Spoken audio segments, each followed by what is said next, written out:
नब्ज पे आप हाथ रखेंगे तो नब्ज में आपकी नब्ज बिल्कुल हड्डी के साथ जाके लगी होगी, आपको फील ही नहीं होगा कि आपकी पल्स चल रही है कि नहीं चल रही, और आपका ब्लड प्रेशर लो होगा, लेकिन बॉडी आपकी बड़ी मोटी ओबीस होगी, खून की शदीद कमी होगी आपके अंदर।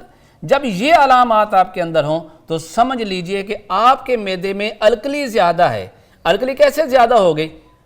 आमतौर पर आप गर्मी का मौसम आ गया तो हमने क्या किया, शरबत पी लिया, फिर लस्सी पी ली, फिर फालूदा खा लिया, फिर कोल्ड ड्रिंक्स वगैरह ले लिए, तरबूज खा लिया, और हमने इतनी ज़्यादा अल्कलाइन चीज़ें खा ली कि हमारे मैदे के अंदर जो म्यूकोजल मेम्ब्रेन है जिसका काम है कि अल्कली पैदा करना, म्यूकस पैदा करना, गाढ़ी रतूबत पैदा करना, वो ओवर हो गई।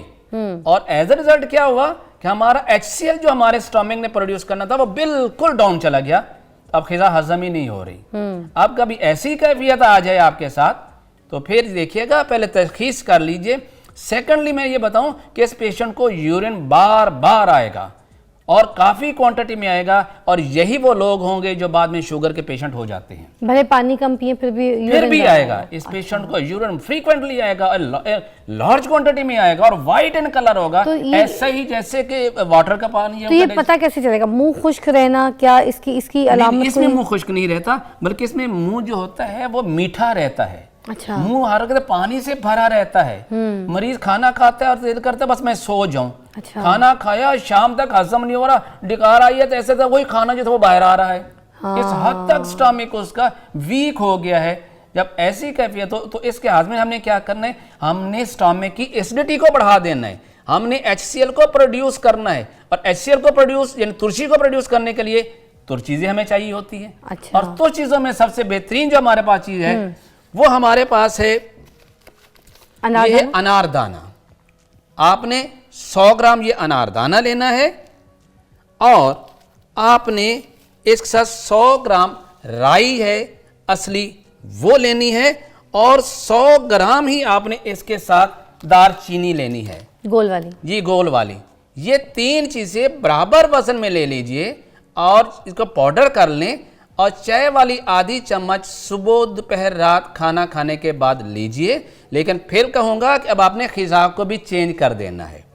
अब आपने पानी ज्यादा नहीं लेना, लस्सी है ज्यादा नहीं लेना, क्योंकि आपको तो और डाइजेस्ट ही कुछ नहीं हो रहा। नॉर्मल आप दिन में 3 से 4 गिलास ले लीजिए बस काफी। लेकिन लस्सी नहीं लेनी, तरबूज नहीं खाना, आपने खरबूजा नहीं खाना, आपने सर्दा गर्मा नहीं खाना, आपने ठंडा पानी नहीं इस्तेमाल करना, बल्कि ये इस्तेमाल करना है। अच्छा। इसके साथ ये मजीद ये है, अगर आप करना चाहें तो मैं ये कहूँगा कि आपने लौंग, दालचीनी और ये जलवत्री, इन 3 चीज़ों का कहवा बना के अगर आप लेते हैं तो फौरी तौर पर आपके जो है मैदा जो है वो ताकतवर हो जाएगा, HCl प्रॉपर प्रोड्यूस होना शुरू हो जाएगा, और इस तरीके से आपके जो बलगम में खेलते बलगम जो बढ़ गई थी, रतूबात की जो ज्यादती हो रही थी वो आपकी ठीक हो जाएगी, और आपका वेट जो बढ़ता जा रहा था वैसे से श्रिंक हो जाएगा। सर ये वो वाली दालचीनी है जिसको आपने कहा था कि अगर जिस्म में दर्द हो तो उसको उबाल के पी लें। उस वक्त होगा जब बलगम की ज्यादती होगी।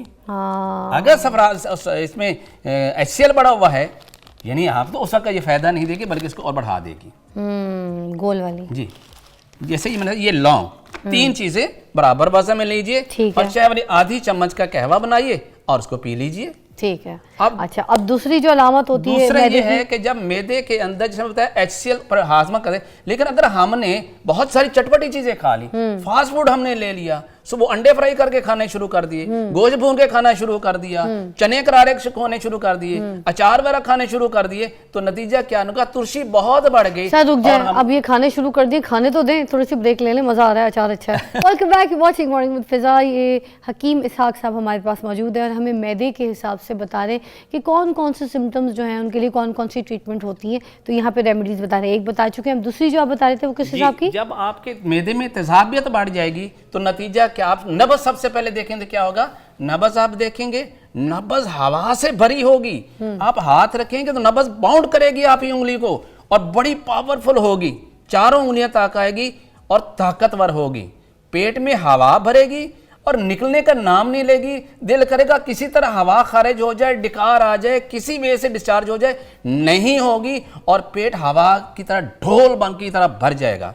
ज़बान में क्या होगा, दरमियान से वाइट होगी, किनारों से बिल्कुल जो है रेड कलर की होगी। आंखें देखेंगे इस पेशेंट की तो आपको बिल्कुल उसमें जब धुंधला सा यानी मिट्याली सी आंखें होंगी, शफाफ नहीं होंगी। मज़ीद जब आप देखें उसके मुंह का जायका पूछेंगे, वो कहेंगे मेरा मुंह का जायका तुर्श रहता है, खट्टा रहता है। और ऐसे मरीज़ का जो है वो इनमें तेज़ाबियत बढ़ गई होती है, इनमें HCl बढ़ गया होता है, इसके अंदर कैल्शियम बढ़ गया होता है, इसमें खून का लेवल, खून की नालियाँ तंग हो रही होती हैं। यही मरीज़ बाद में चल के प्रॉपर इलाज ना करें तो ये पेशेंट हार्ट के पेशेंट हो जाते हैं।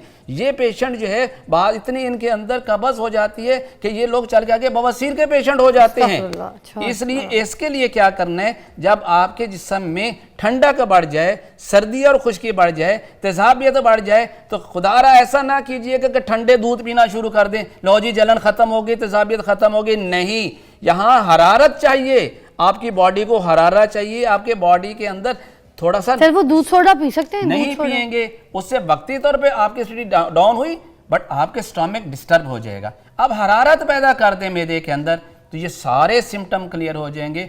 और एक ऐसा नुस्खा जो मैं 35 साल से यूज करवाता हूँ और मनों के हिसाब से इस्तेमाल करवाया, हाजमे का बेहतरीन नुस्खा है। वो क्या है? और वो उसके अज्जा में आपको बताता हूँ। या अज्जा बराबर वजन में लेने हैं। आपने लेना है पुदीना, खुश्क मिलेगा पंसारी से। दूसरा आपने लेना है रेवंद खताई। रेवंद खताई ये भी जड़ी बूटी होती है। दूसरी ये लेनी है। तीसरी आपने लेना है सुंड लेना है, ये खुश्क अदरक होता है। चौथी चीज़ आपने लेनी है ये गंधक आंवला सार। ये वो गंधक है जो एडिबल है, जो खाई जा सकती है, इसका कोई साइड इफेक्ट नहीं है। और उन लोगों के लिए खास में बेहतर है जिनके मैदे में एसिडिटी है, जिनका ब्लड का पीएच लेवल लो चला गया है। इसके बाद आपने इसमें ये चख सकते हैं? नहीं, ये नहीं चखेंगे आप। क्यों? आपने कहा नहीं, आप खा सकते हैं, बट इसका टेस्ट कुछ नहीं है, ये टेस्टलेस है। देखो ना, पहली मर्तबा जिंदगी में देखिए येलो कलर की गंधक आंवला सा। फिर आपने इसमें डालना है नमक, सोडियम क्लोराइड। ये आपने लेना है, ये हमारा जो खेड़ा नमक है, ये लाहौरी नमक है, वो ही लेना है आपने। कोई और समुद्री नमक या कुछ और नहीं लेना, ये लेना है।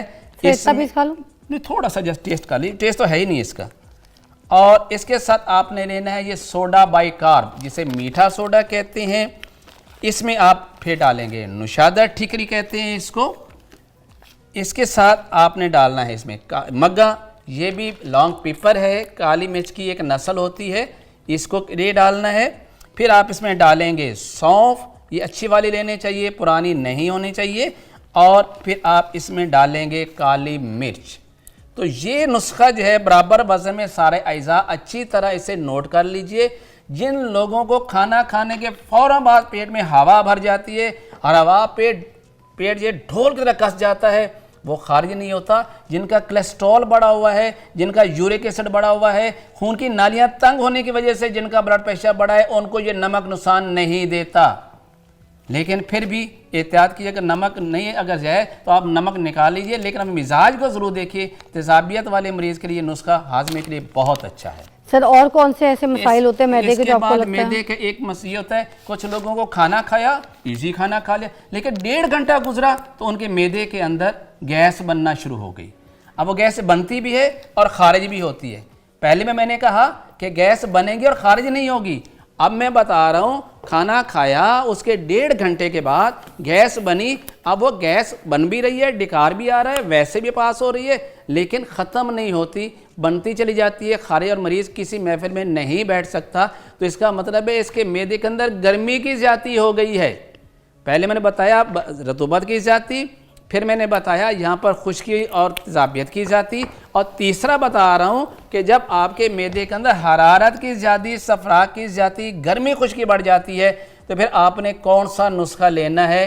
इस मरीज़ का ब्लड प्रेशर हमेशा ज़्यादा होता है। अच्छा, मैं ये नुस्खा भी बता जी। हाँ। जिनको हरारत ज़्यादा होती है, उनके खून की नालियाँ के जो अंदर ल्यूमेन होता है, सोजिश की वजह से तंग होता है, हमने उस सोजिश को उतारना है, मैदे की सोजिश को उतारना है, तो ये ठीक हो जाएंगे। यहाँ पर हरारत की वजह से रतूबात खुश्क हो रही होती हैं, हमें यहाँ रतूबात पैदा करने वाली दवाइयाँ देनी है। तो उसमें हमने क्या देना है, हमने सबसे पहले लेना है ज़ीरा सफ़ेद। दूसरे नंबर पर हम लेना है तुख्मे कासनी, ये कासनी के बीज होते हैं, इसी नाम पे मिलेंगे। तीसरे नंबर पर हम लेंगे यहाँ पर ये है सोडा बाइकार्ब यानी मीठा सोडा। या चौथे नंबर पे हम लेंगे कंवल के फूल, ये गोले कंवल इस नाम से पंसारी से मिलेगा। ये जो कंवल जो होता है उसी का जी, फूल उसका है ये? फ्लावर है, ये ड्राई किया हुआ है। इसके साथ आप लेंगे गुलाब के फूल। उसके बाद आप लेंगे इसके अंदर ये धनिया, ये खुश्क धनिया अच्छी तरह साफ कर लीजिएगा। फिर आप इसके साथ लेंगे ये जौखार, और लास्ट चीज जो है वो है कलमी शोरा। ये कंवल का फूल है। ये सारी चीज़ें बराबर वजन में लेके अच्छी तरह साफ करके ग्राइंड कीजिए और पाउडर कर लीजिए। तो वो लोग जिनको खाना खाने के बाद पेट में गैस होती है और 1.5 घंटे बाद होगी, फौरन नहीं होगी, और साथ ही खारिज होना शुरू हो जाती है, ऐसे मरीज का मुंह का ज़ायका या तो चरीरा होगा या नमकीन होगा। ऐसे मरीज की नब्ज़ जब देखेंगे तो ना तो वो हड्डी के साथ नीचे होगी, ना ऊपर बल्कि दरमियान में होगी, लंबी भी होगी, पतली भी होगी और तेज तेज चलेगी। इस मरीज के सबसे बड़ी पहचान क्या है? इस मरीज की जबान सुर्ख होगी, ऐसे जैसे आप बिल्कुल एक बोटी सुर्ख है उस तरह की होगी। इस मरीज को यूरिन जो है वो बार बार आएगा, थोड़ी मिकदार में आएगा, जलन के साथ आएगा, आंखें इसकी पीली होंगी, चेहरे पे हल्का सा सोजन इसकी होगी, और ये मरीज बहुत सेंसिटिव होता है, जरा जरा से बात पे इरिटेट हो जाता है। अल्लाह देखें कितने मसले जब होते हैं। इस मैदा इज तरह वेरी के प्रॉब्लम में इंपॉर्टेंट। सर लेके एक ब्रेक आएंगे। लेनी है अर्जेंट, उसके बाद फिर हम वापस आएंगे। तो ये जो उसकी और सिम्टम्स के साथ कोई दवाई बतानी हो जी, मैदे के हिसाब से तो जी, प्लीज जी, जरूर मैं बताएं। आज ये सारी मैदे की रहनुमाई आपने हमारी करनी है, इलाज करना है, जी, ठीक है जी? मैं अपने जरूर मैदे का खास ख्याल रखिए। Break back, you watching morning with Fiza. Ishfaq sahab हमारे साथ मौजूद है। अच्छा माशाल्लाह इतना इल्म है इनके पास। मैं ब्रेक पे भी जब चली जाती हूँ तो मैं इनके साथ सिर्फ चीज़ों के बारे में जो है ना इल्म हासिल कर रही होती हूँ, और ये इल्म आपके पास होना चाहिए। हर इंसान हासिल कर सकता है, थोड़ा बहुत तो कर सकता है। देखिए कितनी डिटेल में जाके हम अपने प्रोग्राम में आपको समझा रहे होते हैं कि कौन कौन से साइंस और सिम्टम्स होते हैं आपकी बॉडी में, जिस तरीके से आपको पता चल सके कि किस मर्ज का कैसा इलाज है। अब मैदे के ही हिसाब से इन्होंने अब यहाँ पर कितने सिम्टम्स वाले मैदे के जो है ना अमराज यहाँ पे बता दिए आपको। मगर हम भी अगर जो बाहर कहीं देख रहे होते हैं और सुन रहे होते हैं, और या फिर हम सोशल मीडिया पे देख रहे होते हैं, एक चूरन बना के एक साहब जो है वो बेच रहे होते हैं और वो कहते हैं मैदे के लिए सबसे बेस्ट है। भाई मैदे के लिए एक चूरन कैसे हो सकती है? इतने डिफरेंट शेड है। सर क्या कहेंगे इस बारे में? ये इसीलिए तो तिब का बेड़ा गर्क हो गया ना। जब हमने मरीज की तशखीस ही नहीं की, क्या उसके अंदर अल्कली बढ़ गई थी, क्या उसके अंदर एसिड बढ़ गया था, क्या उसके अंदर सोडियम बढ़ गया था, किस मरीज को क्या प्रॉब्लम थी, उसका नुस्खा उसके मिजाज और नब्ज से तशखीस करने के बाद तजवीज करेंगे। तो फिर सारे जिंदगी हाजमे के चूरन नहीं खाने पड़ेंगे, चंद दिन दवाई खाएं और आप बिल्कुल ठीक हो जाएंगे। सर आपने तो आपने मर्ज का इलाज कर दिया, मसले बता दिए। एक मैदे को लेके कितने तरीके के बीमारी बता दी। एग्जैक्टली इससे अभी हम बात करते हैं कि मैदे का अल्सर। मैंने देखा मेरे पास पेशेंट आते हैं कि वो बेचारे 10-10 साल 20-20 साल से मैदे के कैप्सूल खा रहे हैं। क्या होता है जी? मैदे में अल्सर है, ठीक नहीं हो रहा, इसलिए कि आपको पता ही नहीं है कि मैदे का अल्सर क्या होता है। मैदे का अल्सर वैसे होता क्या? मैं बताता हूँ। सबसे पहले मैं ये बताऊं कि मैदे में दो चीजें अल्लाह ताला ने पैदा की हैं।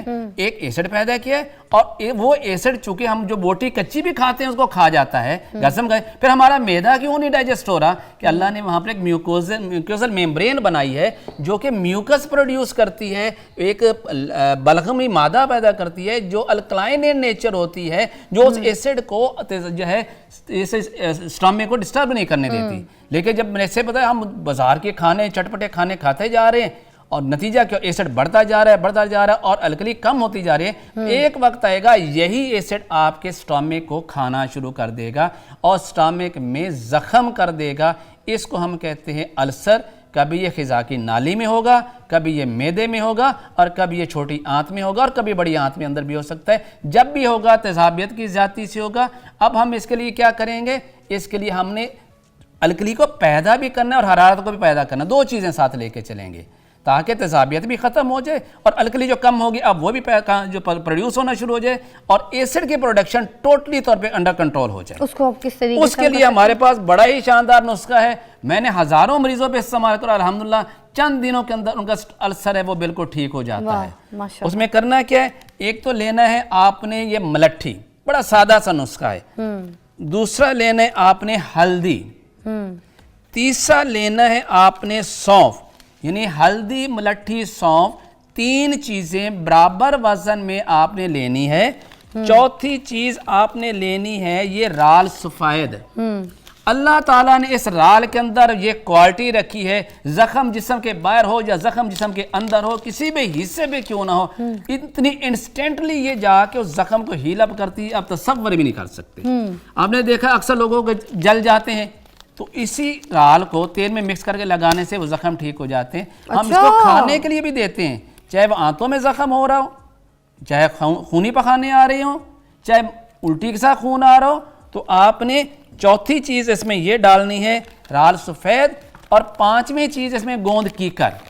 ये 5 चीज़ें लेके इसका मुरक्कब बना लीजिए, पाउडर कर लीजिए, और चाय वाली आधी चम्मच 3 टाइम खाना खाने से आधा घंटा पहले खाइए।